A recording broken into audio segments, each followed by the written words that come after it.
तो आज के डीप डाइव में हम बात कर रहे हैं डॉक्टर रामनिवास मानव के काव्य की।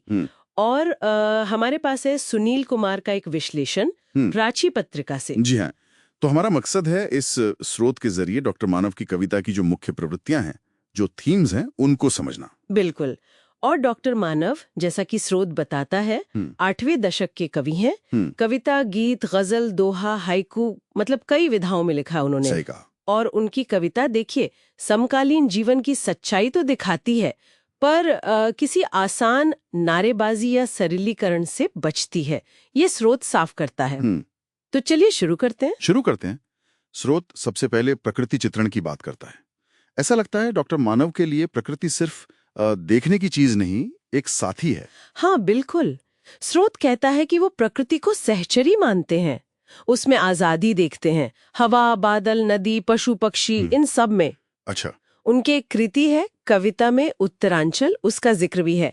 छोटी कविताओं में विराट प्रकृति को समेटने की कोशिश। हाँ, मैंने भी पढ़ा। एक अंश है देवभूमि को नमन से, विचरने को नभ, रहने को धरा, कुछ ऐसा। जी, है आंचल जिसका रंग बिरंगा हरा भरा। और उनके पहले के संग्रह धारापथ में भी ये जुड़ाव दिखता है प्रकृति से। और ये सिर्फ बाहरी चित्रण नहीं है ना? स्रोत कहता है कि वो अपनी निजी भावनाएं भी प्रकृति में मिला देते हैं। हाँ, मतलब जैसे मन का भाव हो, वैसा ही प्रकृति का रंग उनकी कविताओं में नजर आता है। दिलचस्प।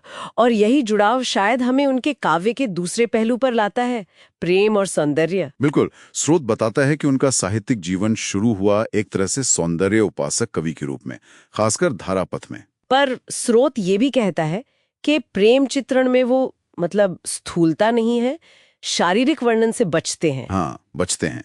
जैसे प्रेमिका के रूप का वर्णन करते हुए भी वो लिखते हैं, तुम्हारा रूप रुचिर अमल, अनिंदे और पुनीत। इसमें एक गरिमा है, एक पवित्रता का भाव है। समझ गई। तो सिर्फ सुंदरता का बखान नहीं। नहीं, उसमें सुख दुख, आशा निराशा, यहाँ तक कि कवि की अपनी पीड़ा भी शामिल है। प्रेम ज्यादा मानवीय लगता है उनके यहाँ। तो प्रकृति, प्रेम और फिर आता है नारी संवेदना। ये तो लगता है उनके काव्य का एक बहुत अहम हिस्सा है। जी, बहुत अहम। स्रोत इस पर काफी जोर देता है। वो नारी के अनेक रूप दिखाते हैं, माँ, बहन, बेटी, प्रेमिका, पत्नी और यहाँ तक कि वेश्या भी। और सिर्फ दिखाते नहीं, बल्कि सामाजिक बंधनों पर सवाल भी उठाते हैं। वो पंक्ति याद है? हाँ, टीका, मंगलसूत्र, नथ, सिंदूर, ये नारी की बेड़ियां। ये सीधी टिप्पणी है, मतलब एक आलोचनात्मक दृष्टि है और यथार्थवादी भी है ना। कोई रुमानी कल्पना नहीं। बिल्कुल यथार्थवादी। और ये सिर्फ किसी एक वर्ग की नारी की बात नहीं करते। स्रोत इशारा करता है कि वो समाज के अलग अलग तबकों की नारियों की मुश्किलों को दिखाते हैं। हाँ, जैसे वो दोहा, सती हुई जौहर किया, जली कभी तंदूर, नर के हाथों में रही नारी तू मजबूर। ये पंक्तियां बहुत तीखी हैं। तो ये यथार्थवाद सिर्फ नारी चित्रण में नहीं, बल्कि घर, परिवार और शहरी जीवन में भी दिखता होगा। जी हाँ, वही नजरिया आगे बढ़ता है। स्रोत बताता है कि डॉक्टर मानव दिखाते हैं कि कैसे इस भौतिकवादी युग में रिश्ते टूट रहे हैं, मानवीय मूल्य कम हो रहे हैं। वृद्धावस्था की सच्चाई पर भी लिखा है उन्होंने, है बैरी बुढ़ापा तांग का जिक्र है। हाँ, और रिश्तों में वो अपनापन, वो गर्माहट कम हो रही है। उनकी पंक्तियां हैं, गर्माहट कहाँ अब रिश्तों में, या फिर स्वार्थ का फीता नापता है लंबाई अब रिश्तों की। ये तो आज भी बहुत सच लगता है। और बड़े शहरों का जीवन देखिए, महानगरों की जो मशीनी जिंदगी है, जो अलगाव है, उसका बोध भी उनकी कविताओं में गहरा है। जैसे वो लिखते हैं, हम सब बीमार हैं, जीते किश्तों में इस बीमार व्यवस्था के। ये तो पूरे सिस्टम पर ही सवाल है। जी, और यहीं से हम शायद उनके युग बोध पर आते हैं, अपने समय की नब्ज पहचानने की क्षमता। और शोषण के विरोध की बात भी स्रुत करता है। हाँ, उनकी चेतना सिर्फ व्यक्तिगत दुख सुख तक नहीं है, वो सामाजिक है, मानवीय है। रश्मिरथ संग्रह का जिक्र है, जहां ये चेतना और मुखर होती है। तो सामाजिक अव्यवस्था, भ्रष्टाचार, शोषण, इन सब पर लिखते हैं वो। हाँ, इन सब पर, और रूढ़ियों पर, भौतिकवाद पर, यहाँ तक कि धर्म और कविता के नाम पर जो पाखंड होता है उस पर भी कटाक्ष करते हैं। शायद इसीलिए कहते हैं कितना मुश्किल है कवि होना।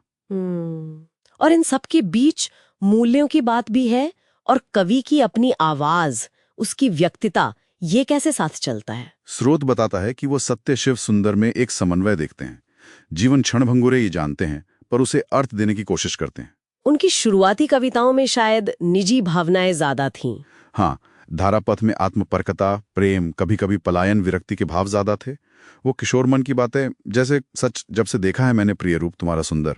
अच्छा, लेकिन बाद में सामाजिक सरोकार ज्यादा स्पष्ट होते गए। तो अगर हम संक्षेप में देखें, सुनील कुमार के लेख के आधार पर डॉक्टर मानव का काव्य संसार बहुत व्यापक है। प्रकृति प्रेम, मानवीय सौंदर्य, नारी चेतना, सामाजिक यथार्थ, शहरी जीवन की दिक्कतें, शोषण का विरोध। जी बिल्कुल, एक आदर्शवादी और प्रगतिशील दृष्टि दिखती है, जिसमें आम आदमी भी है और कवि की अपनी निजी अनुभूतियां भी, सब घुला मिला है। तो यहाँ एक सवाल छोड़ते हैं सोचने के लिए। स्रोत के आधार पर ये देखना दिलचस्प है कि कैसे एक कवि अपनी बहुत निजी भावनाओं यानी व्यक्तिकता और अपने समय की सच्चाइयों यानी युगबोध के बीच संतुलन बनाता है। हाँ, और वो भी इतनी अलग अलग काव्य विधाओं में। ये संतुलन साधने की जो कला है, वो हमें अपने समय को और शायद खुद को समझने के बारे में क्या सिखा सकती है, इस पर जरूर सोचा जा सकता है।